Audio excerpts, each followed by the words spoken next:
is full of crystals that shines in many colors, like lamps. There are no crystals in the ceiling. You can't see them? No. Strange feeling I get. The crystals leads us anyway, towards that opening over there. Meow. Hooray! We are liberated and there are people, daylight and sky. What the fuck? Don't look back. Just run.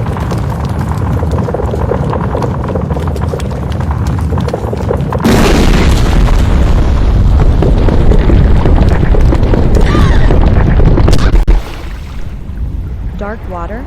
A green lake? The water surface disappears further away. Green algae as far as I can see. Was that the bottom? Time to breathe. So many water lily leaves, and dead trees. I am completely dry, above the water. My hair is completely dry and my cat ears. My short-sleeved blouse, and my little cheerleader skirt, completely dry, meow. It looks more like a swimming pool, as half of it is covered by dark, heavy trees and bushes, so she cannot see what could have been there. Am I inside something? Meow. Around her it is a building on each side, which has Gothic arches, and must be thousands of years old, because there is a heavy eerie darkness inside the arches. The place has really become moss-covered due to the ravages of time. The rectangular place extends away to a wide staircase up, which has large square lumps of stone on each side of the stairs. The stairs have become dark gray from the tooth of age. There are statues of large, proud, and happy lions that sit beautifully on each stone lump. There are winding patterns down to the edges of the stone lumps. It's a wide small area up here, and stairs on the left and right side that lead down to other places. And right in the front, is a beefy building with a large gate in the middle. The gate feels most relevant. It is unlocked.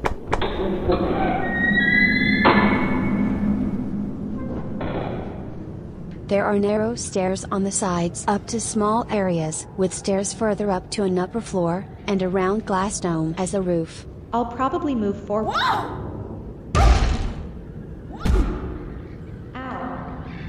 She lies almost cartoony spread eagle with legs and arms and her head straight down on the floor. She gets up by stretching. Poopsie. Talk about high ceilings. Next to her is a broken staircase with cracks and missing steps. It gets brighter from where the stairs had led to. Any colors on ceilings, walls and floors are so discolored that it has come loose. It's an elongated hall with many doors along the hall, but all doors are sealed by a metallic lock so you can barely see the doors. Where am I? In a small grassy area, surrounded by rhododendrons, which have such colorful flowers that they almost self-luminous. Just 5 minutes more. Rhododendron? Is it already night? Beyond the rhododendron bushes, there are giant trees and old gray castle bodies, such as broken towers, collapsed round buildings, and broken Gothic arches. It's spooky castle bodies, where all the openings are like dark holes, and the trees have pushed themselves in between the broken bodies.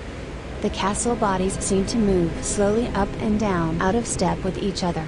There is a big wall behind me, a ruin wall. A large mirror with an old-fashioned frame is leaning against the wall. There is no mirror image. He goes straight into the mirror like a hole in the wall. A narrow corridor leads to an open area that have several floors up, and you can see the dome as roof from the bottom, so the space is tall enough for a fruit tree. The corridor continues on the other side of the open space, to a room where the opening is sealed by a metallic lock, so you can barely see in. There inside is Jennifer.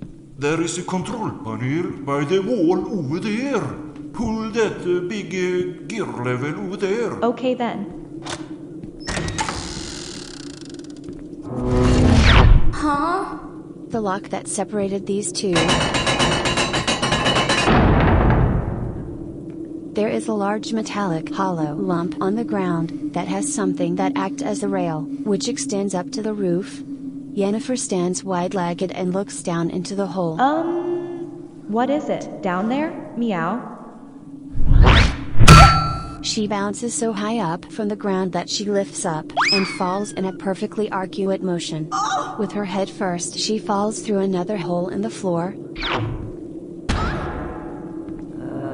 She lies so invitingly cartoony spread eagle that her breasts become like two round mountains. She remains lying invitingly to wait in for what will happen. She opens her eyes.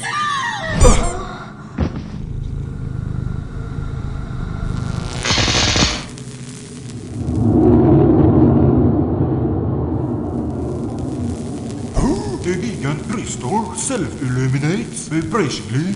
I didn't saw that before, because this place needs some lightning. Oh, look, a larger level to pull. With a sleepy and longing gaze, she stands up, stretches girly towards the crystal to touch it. In air, she stretches all she can in cartoony spread eagle, while electricity glides around on her body inside her clothes. With a messy stretchy hair, she lands very wide-legged, with the world's most sleepy and longing gaze.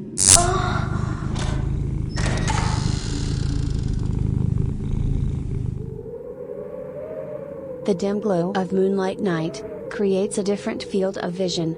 The black kitty cat lady lies outstretched on her back with her arms at her sides, in tall grass, which is usually found near lakes. So she gets peacefully up. Light gray fog lies heavily on open fields, so it becomes a bit difficult to see further away. An old broken dark gray tower, on a small piece of land, is hovering slowly a little bit above. A larger tower with a domed roof and door, which floats further away and higher up, has a flat bridge which leads to nowhere, because it is separated. This place appears to be of land masses gathered together, and floating out of step, at different heights. She is heading towards a lots of trees, which have lilac hanging leaves. An old-fashioned small road of laid flat stones, leads to a large stone wall. A high castle gate spreads out. I can't see so clearly what's inside there, but it's too open for a forest, and the sky is different. Very fascinating, meow. But it's not completely closed, so I think I can squeeze through the gap, meow.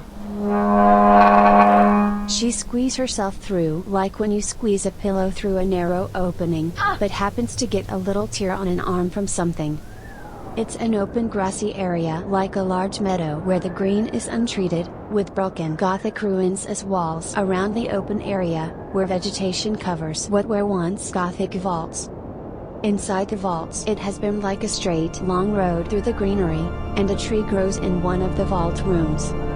The vaults extends to ash-gray buildings that lean diagonally. The buildings have many rectangular dark holes, and trees grow out of some dark holes. The open space ends at a high hedge, which has hollow buildings on either side. There is a Gothic opening in the hedge, that is made of stone like when you don't use square stones, so it becomes a round shape, which moss and flowers have taken over. The flowers follows the arch like a funeral bucket. The opening is big enough for me, but it would have been several small LED lights to it, then it would have been great, meow. There is a narrow way inside the opening, where the walls are of vines, so you cannot see through the walls. It's a winding road that meets other roads. Sometimes to open rooms. Or to a cul-de-sac, a dead end, with a statue that the greenery has taken over so you can't see the head of the statue. But she finally finds a way to an area, which has an interesting wall of vines, where 3 figures are imprinted in the hedge wall. Yo, Christopher. Hey, Spangler. Wake up. Veronica. For how long have we been grown out from these vegetables, meow? I just found you, meow. Sarah Whitmore, you look like you've been squashed into the greenery, meow. Huh, how did I ended up here, meow? Where am I? I'm stuck. No, I'm being squashed out from the greenery, meow. Thanks. Thanks.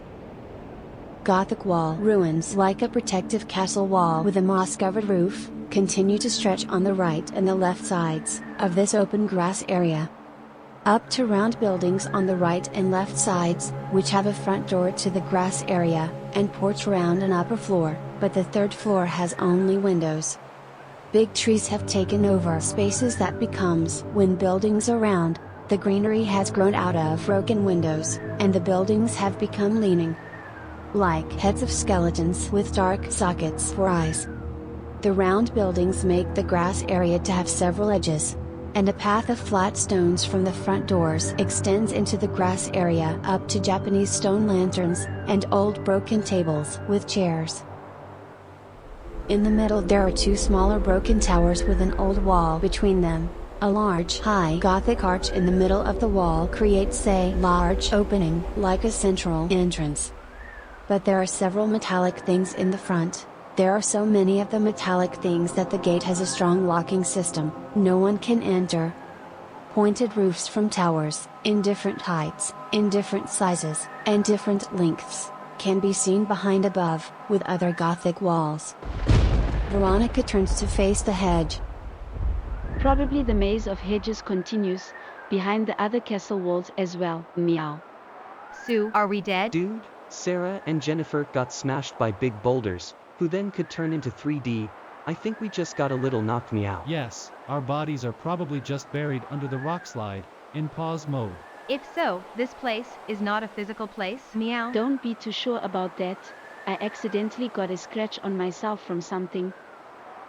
Our spirit body is immortal, that part cannot be damaged.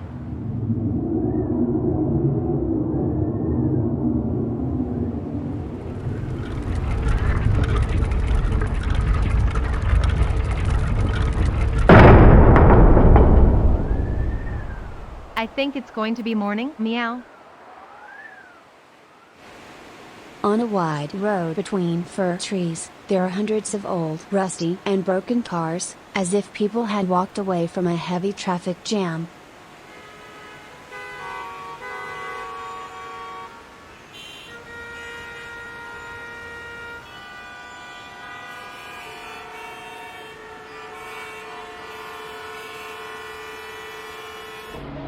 Huh? The sea opens? Huh? What the fuck happened? Huh? The gate to the library is open? Did anyone say anything? Is anyone there?